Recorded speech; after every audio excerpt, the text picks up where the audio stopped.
Good afternoon, this is Ray with WeSpeak.com. Today we have a special guest, Sheriff Bill Elfo from the Whatcom County Sheriff Department. Now, Bill is a little bit different. He's an 18-and-a-half-year veteran as a Whatcom County Sheriff with 28-and-a-half years of law enforcement experience outside of this. Bill, can you explain to me about that 28-and-a-half years? Well, I began my career as a patrol officer and worked my way up through the ranks and became the chief of police. I was a prosecuting attorney, and I've been the sheriff since January of 2003. So you've actually gone a little bit further than just becoming an officer and working your way up. You actually have an attorney. You passed the bar, is that correct? That's correct. I've got a bachelor's and a master's degree in criminal justice and a law degree, and I'm a member of the Washington State Bar, although I'm on inactive status because I'm serving as sheriff. And the only reason I bring that up is a lot of people don't understand the background you have. So when you talk about legislature and some of the things that affect the people of our community and the law enforcement agencies, you do it from a different standpoint of just a sheriff. You actually do it with a broader view, and a lot of people don't understand that. What we're going to talk about today is appalling to me. The legislature has passed a lot of laws and done a lot of things in session this time that absolutely hinder the performance of law enforcement. And this was done in Olympia and passed by the governor. Can you go through some of this stuff and how it affects you? I sure can. And first, thank you for having me on. It's important we get this message out to the public as to what they can expect in law enforcement responses and criminal justice here as we move forward. But the legislature enacted a myriad of laws in the last session that are going to significantly and profoundly, I would say, affect how law enforcement does business here in Whatcom County. It's going to be an impediment to our ability to capture criminals. It's going to be an impediment to our ability to prevent and investigate crime. And it's going to be an impediment to our ability to serve our community caretaking function, and especially as it relates to people in behavioral health crisis and mental health crisis and substance abuse crisis. Well, Bill, some of these laws, as I look through this paperwork, it just amazes me. Tell me, when do these take effect? Well, some of the laws took effect on July 25th of this year, and those are some of the most important and profound laws that are going to affect us, took effect in July. However, we didn't get a whole lot of guidance or direction from the legislature as to how to implement that, and they gave the state attorney general directed him to come up with model policies and guidelines for law enforcement to follow. But they gave him till July 1st of 2022 to do that. So we've worked closely with our own legal advisors, who we ultimately take legal advice from, the the Whatcom County Prosecuting Attorney's Office. The city police departments have worked with their own city attorneys, and we've all worked with all the local police chiefs and the Washington Association of Sheriffs and Police Chiefs, who have really been on top of these bills and analyzing them and providing them good advice. So our goal was to be as consistent as possible in Whatcom County, and for that matter across Washington, and how these laws are interpreted and applied. Sheriff, in an earlier interview, you mentioned how law enforcement will no longer be able to do things such as stop and frisk. What is stop and frisk, and why is this important? Well, the stop and frisk is based on a 1969 United States Supreme Court decision that recognized the officer's ability to stop people based on a reasonable suspicion, requiring specific articulable facts based on the totality of the circumstances and the officer's experience to believe criminal activity may be afoot. The detention is designed to be temporary in detention and to get people on their way as quickly as possible. If the officer develops separate reasonable suspicion to believe the person may be armed, the officer could conduct a pat-down of the officer's person for the limited purpose of disclosing firearms. Now the law has changed dramatically, and it requires a much higher legal standard, probable cause. So that's what we need to arrest someone, is probable cause.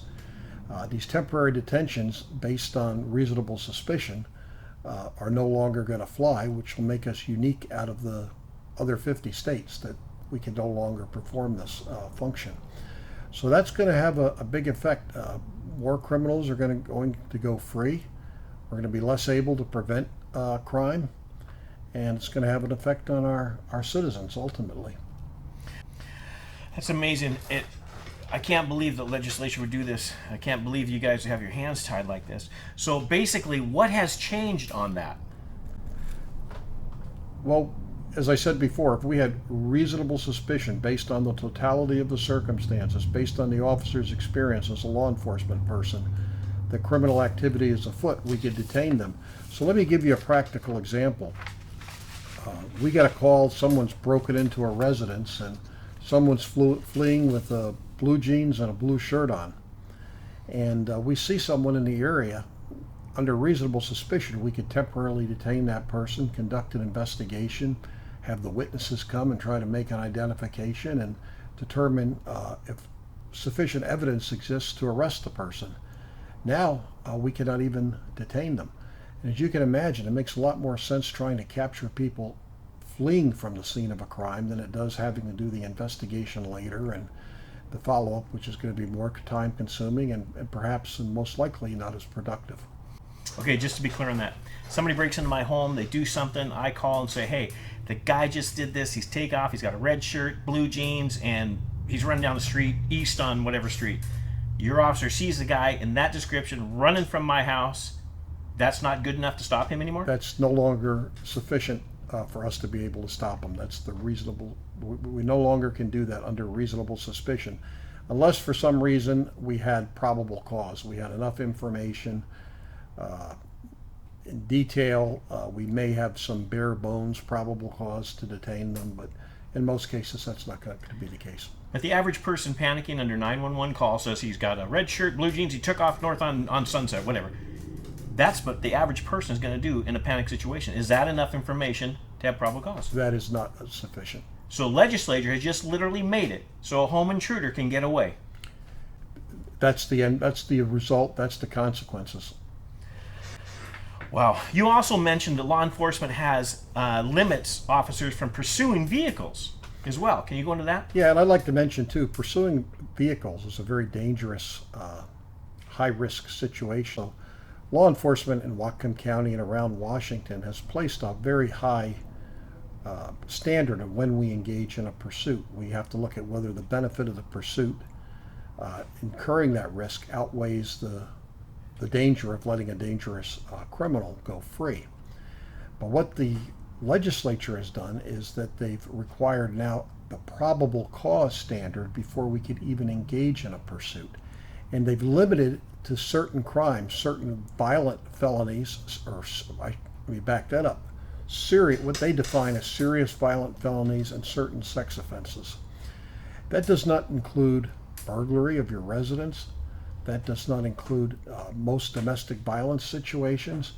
It doesn't include most low-level felonies, even violent felonies such as an assault on an officer. Okay, so what you're telling me is a person who literally committed an act of domestic violence or assaulted an officer will no longer be pursued. Yes, that's correct. We can no longer lawfully pursue them. So if they break into my home, you cannot give chase. That's correct. I don't know what to say about that. That's just amazing. So, Sheriff, officers frequently encounter people with mental illness. How will these laws affect how you could handle that and interact and assist people in this situation now? Well, we have a large number of people wandering through the community in homes that suffer from severe forms of mental illness. And we take our business in intervening in those situations very seriously. All our deputies are trained up, and most law enforcement in the county is as well, on crisis intervention and how to diffuse situations and how to get them help. We work closely with the health department to refer them to whatever social services, treatment, or crisis stabilization centers may be available. For the more complex cases and those that are repetitive, we have 2 mental health deputies that specialize in that, and when we need a higher level of expertise. So we take that very seriously. We've responded in 2020, the last full year, to 1,491 instances involving people in mental health crisis where law enforcement was called, and we took 108 people into custody under the Involuntary Treatment Act and delivered them to the hospital for evaluation, treatment, and determination as to what needs to be done under the law and medically. The law has changed. We're limited in when we can use force now, and that's only if we believe There's an imminent threat, and that's been interpreted to mean immediate, when we have probable cause to believe a crime has been committed or the person's in the process of escape, which is a legal term. Doesn't mean they ran away from you. It means they broke out of a correctional institution or failing to abide by the conditions of their release. So if we're always called, parents have, perhaps an adult child in the house that's suffering from schizophrenia or some other mental disorder, and we're able to take them in if we feel they're a danger to themselves or others, to take them into custody. And sometimes, unfortunately, we need to use necessary and reasonable force to do that. Now we're not permitted to use force in those circumstances. And the legislature has stated a preference for calling mental health professionals, and that's my preference as well, that we turn these cases over to the mental health community, but only when we can do it safely. We're not going to find many mental health professionals are not going to have great hesitancy involving themselves on a scene where someone could become suddenly violent or perhaps produce a weapon. So I have high concerns on how we're going to handle these. And the legislature went as far as saying before we use force, we should leave the area. Leave the area? They don't define what the area is. So, we thought when we're trying to plan for this in very short notice, maybe we could stage in the area for the mental health professionals, or in case something comes up suddenly, or the fire districts that will now be doing welfare checks. But here, the guidance is to leave the area. And that's just, to me, appalling, to leave the area. If there's a situation where a civilian could be hurt or somebody could be hurt because of somebody who has a mental health condition, and you have to leave the area, that's abandoning the safety. That's not serving and protecting the people. The legislature actually did this to you. Right, and it's not getting help for the people that need it as well. Do you think there's actually enough mental health professionals around to take care of this challenge in the next couple of years? I talked to Ann Deacon, who runs the GRACE program for Whatcom County. They do a great job in providing services and contracting for services, but they're really they can't find sufficient people willing to do that job or who are qualified to do it. As I look down the list of all the things they've done and impacted the safety of the community through these, what do officers think of these new laws individually? Our officers are our deputies, and I think I could speak for all law enforcement in Whatcom County, took the job, held up their hands, took an oath to protect the community and enforce the law. They're highly frustrated by what they see. I've heard of another officer that was briefed on this, a new officer, very well qualified with another agency, not the sheriff's office. When he heard this, he quit. He said, I don't want to work under those circumstances. That's not what I signed up for. So I can't be a police officer in Washington State. We're seeing an increase in deputies expressing a desire to retire. We had a 19-year deputy who was one of our greatest detectives. When these laws come out, he resigned and moved to Texas. And what we're finding is it's very difficult as a result of these new laws to find people who are willing to be deputy sheriffs or police officers here in Whatcom County. You combine these new laws with the change in the culture and the attitude toward police, it makes it very difficult to recruit and retain. There was a time when we'd have 300 people apply for one job, and now we're seeing 8, 9, 10 people applying for a job. And I'm very concerned about that because we've always insisted on the highest standards in hiring people, and we just have less people in the pool to pull from. We're fortunate that we operate the Whatcom County Jail, and some of our experienced people up there have expressed a desire to go to patrol, and we're bringing them down, but that creates a backfill in the jail too, which is facing a similar situation with our Corrections Bureau.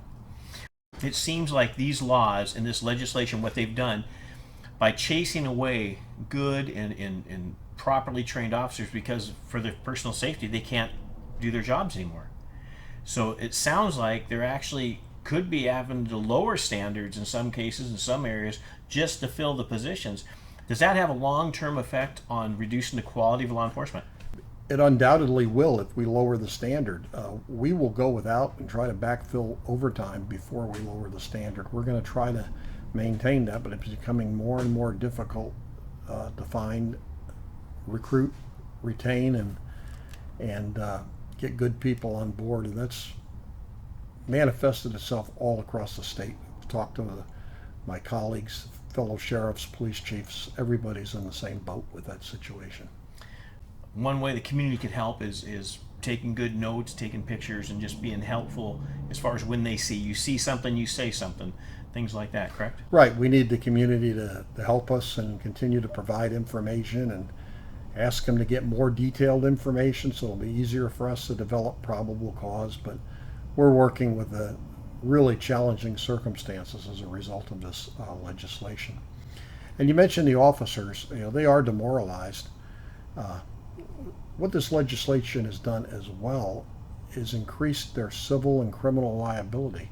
There was a bar to someone engaged in the commission of a felony for suing on a tort claim as a result. Well, they removed that bar. People engaged in the commission of a felony can now sue law enforcement officers. They can't sue the victims of crime, but they made a special exception so they could sue the police. And to me, that's just wrong. So a person commits a crime. He is arrested by police. He can sue the police who arrested him. He can, and there's always been long-standing civil rights laws where they could always sue, but this is just expanding it further under tort law and creating higher standards for in situations in deadly force, which will expose the officers to increased criminal liability as well as civil liability. They've also increased the authority of the Criminal Justice Training Commission to decertify officers or to suspend officers' certifications. It's not entirely clear how that's going to work out, and I'm the biggest advocate of decertifying bad cops. Mm-hmm. But I'm concerned about of due process that's involved in sort of the bargaining units as a result of this new legislation. Well, the thing that drives me crazy, talk about the bad police officers out there. Every trade, every profession will have a bad apple now and then. And for people to blindly say defund law enforcement, I find that just appallingly stupid. It's a lack of intelligence to blame everybody out there for the acts of a few. If we turn that around to the same people screaming that and said, okay, there's a couple people on your side who have done absolutely stupid things, are all you fanatical? Well, they'd go crazy. So why are these people blaming all law enforcement for the act of one or two when good law enforcement is weeding them out? We see our officers around the country giving their lives every day to protect the community. We just had one of our deputies down in Oregon drown off duty trying to rescue a child. It was successful in the child being rescued, but she died. We saw in Seattle where an off-duty officer stopped on the freeway to help at the scene of an accident, and someone crashed into her vehicle and then stole it, or crashed into her rather, then stole her vehicle and drove away. And where's the outrage? Where do we hear from the public on this? But I think a lot of this legislation came as a result of a bad example that happened in Minneapolis, mm-hmm. which was clearly criminal conduct from my perspective. And they try to take what happened there and extrapolate it as being a problem that's out of hand in Washington state. And that's just not the case. Also, we see a surge in the last couple of weeks of different crimes in Washington. We see people slicing tires on police cars. We see shootings where the police cannot chase them with a dog because can't use a dog anymore to chase down a suspect. Well, that's going to be more limited now. They've charged this Criminal Justice Training Commission to come up with guidelines for the use of canine. And what they've done is, on the commission, there was a majority of law enforcement people on the commission that oversees the training and standards for officers and makes the decertification decisions. And that's just like the bar. It's a majority of attorneys or nursing or doctors. It's people in the profession that know. Well, now they've changed the composition, so there'll be a minority of law enforcement officers on this commission, and people without any training in the area are going to make these decisions on how we're going to use dogs. I know some of the discussions and testimony is they want us to keep the dogs on a lead, limit the types of crimes we can use the dog for, and whether we could use the dog to make even make an apprehension. It's going to put officers and citizens at a higher risk. Well, I know from experience in looking over the years at different cases and watching where canine units were used, if there is a felon or somebody with a firearm waiting inside a building to ambush an officer or in the woods, that dog saves the lives of officers, and we're saying that can't happen now. Well, they haven't promulgated the rules yet, but we're concerned about what those rules are going to be when they come out. It's almost as if they took a piece of paper and said, how can we make Washington State the best state for a criminal to get away with crime? And how can we limit law enforcement's ability to protect the citizens? It's almost like they want to destroy our state. I don't understand what they're doing. Well, that is the result of what they're doing. We're going to see more crime. We're going to see less justice for victims. We're going to have the officers less able to help when they should be helping.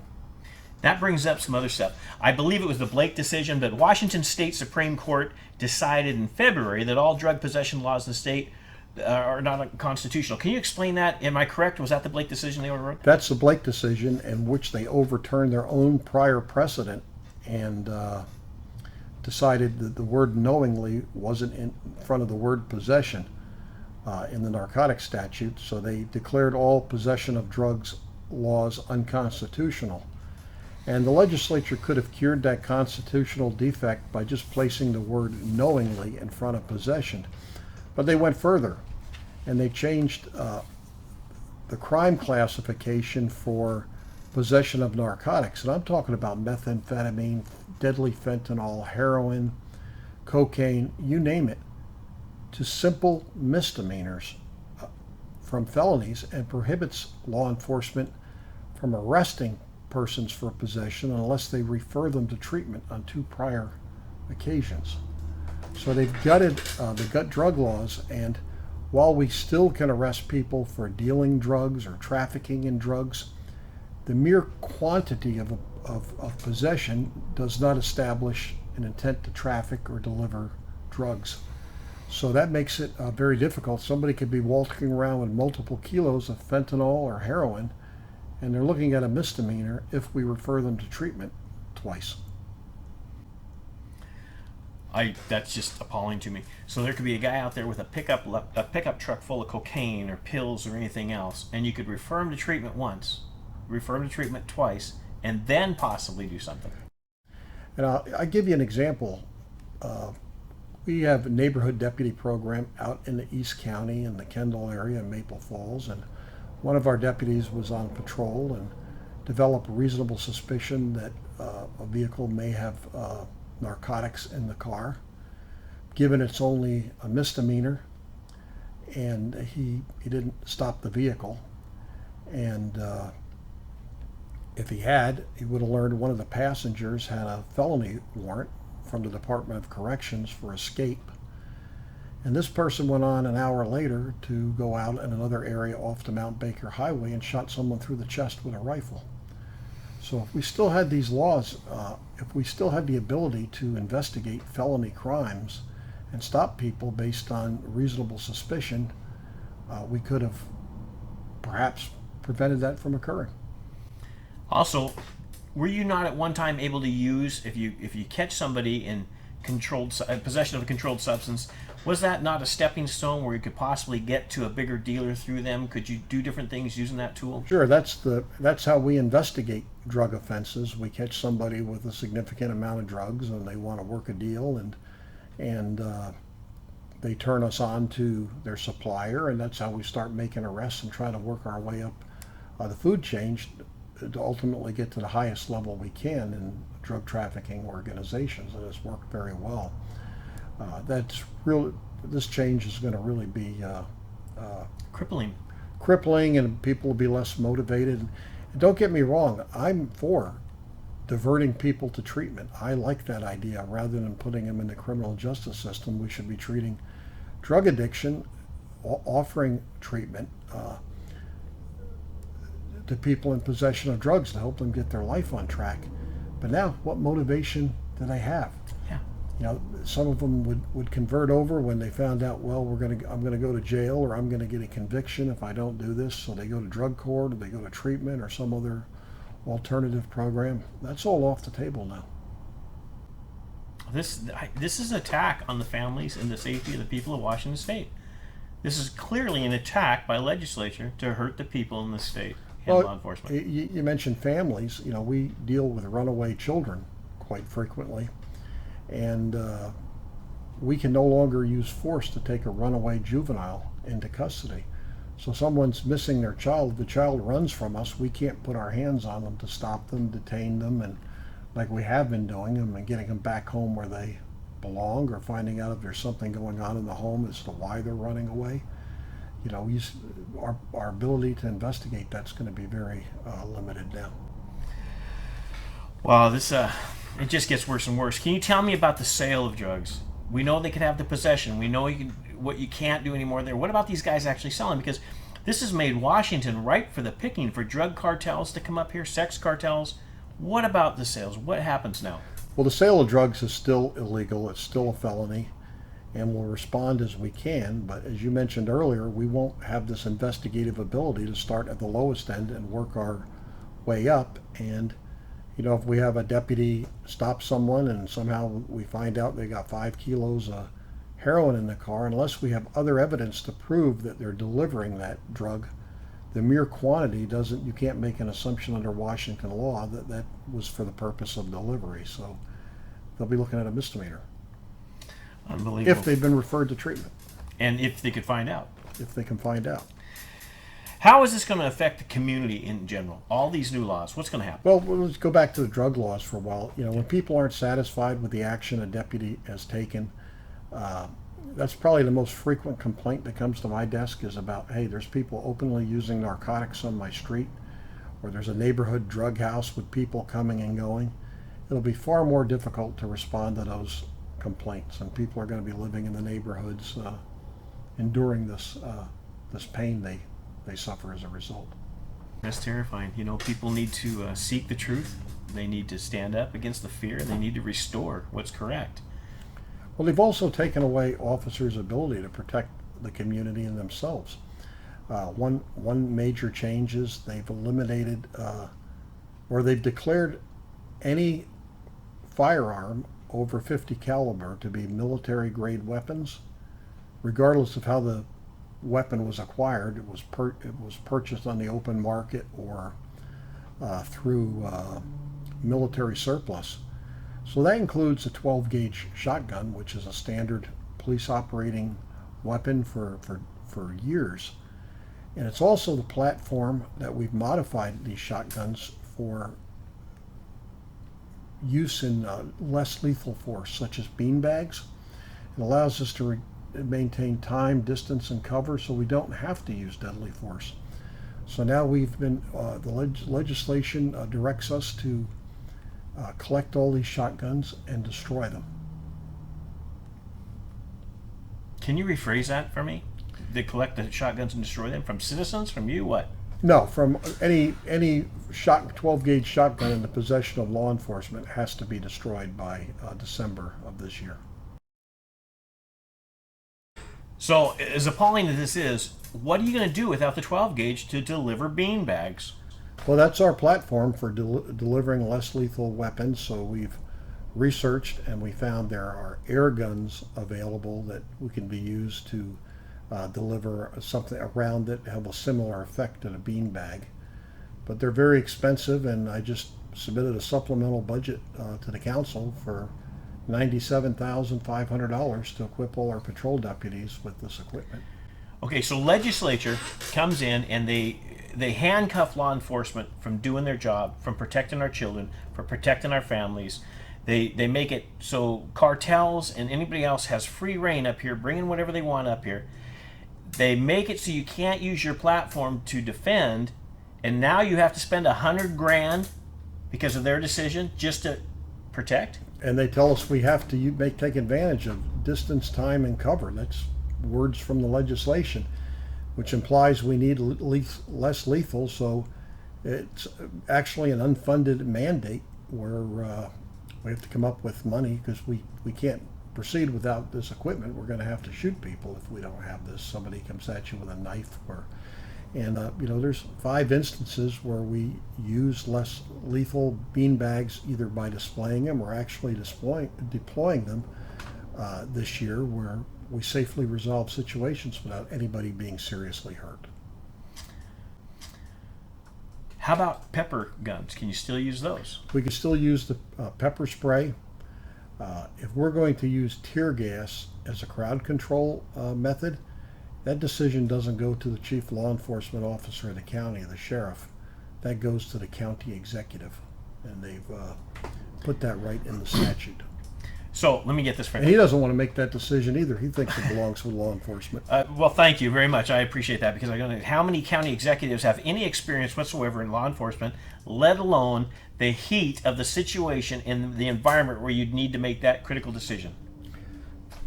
Very few, if any. I'd say none. In the counties that are in, non-charter counties, it's the Board of County Commissioners has to make that determination. So you're taking decision-making away that belongs to the chief law enforcement officer of the county, the sheriff, and vesting it with another official. What also scares me about that, and this is getting off track a little bit, and we can cover it later if you want, but just throwing this out there, I see a lot of the counties moving to make the sheriff an appointed position rather than a voted. To me, that's dangerous. Well, the sheriff is accountable to the people, and there's been a movement around the country to take non-elected sheriffs and make them all elected. Florida just did that. They have an unelected sheriff, and that position will be elected. Because they found out it didn't work. Yeah, King County went to a non-elected sheriff back in the 60s, and in 1996 the people voted overwhelmingly to make that restore it to an elected position. Dave Reichart was elected the sheriff of the county. Now, on this last ballot, they want to restore it back to having the county executive appoint the sheriff, so he'll be appointed and may not have the freedom to speak out on issues like elected sheriffs have. So that's what's happened in King County, and I'm sure that's being eyed in other parts of the state, and that really is a dangerous precedent as far as I'm concerned. Well, I think it's dangerous because you're taking law enforcement out and replacing it with politics and what's in power at that time. And situational ethics does not belong in law enforcement. Law enforcement needs to answer and protect the people. The people need to be able to vote what's best for them, not just have somebody put in there because somebody won an election. That doesn't make sense to me. No, it doesn't to me either, particularly at the county level. Okay. So, Sheriff, let me ask you this. What other things can you see this happening? What other things affects? Can you tell us a little bit more about that? Well, one major impact will be with juvenile suspects, children under 18 years of age. We cannot interview them if we suspect they've committed a crime unless they have an attorney available and present and directing them, either telephonically or being in the room. Not their parent waiving their rights, or not the child themselves waiving their rights. It has to be an attorney. And most attorneys aren't going to want their clients to cooperate with law enforcement.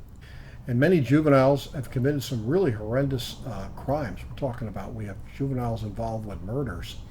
And our inability to interview them quickly will really have an impact on our ability to get confessions and solve crime quickly. That's scary. That's scary. And also prevent us from getting the juvenile side of the story. Maybe the juvenile has some information that'll cause probable cause to dissipate.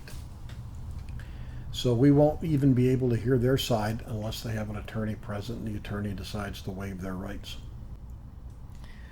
It just amazes me, and nobody can predict what was in the minds of somebody, but I have to ask, what in the world was in the minds of legislators?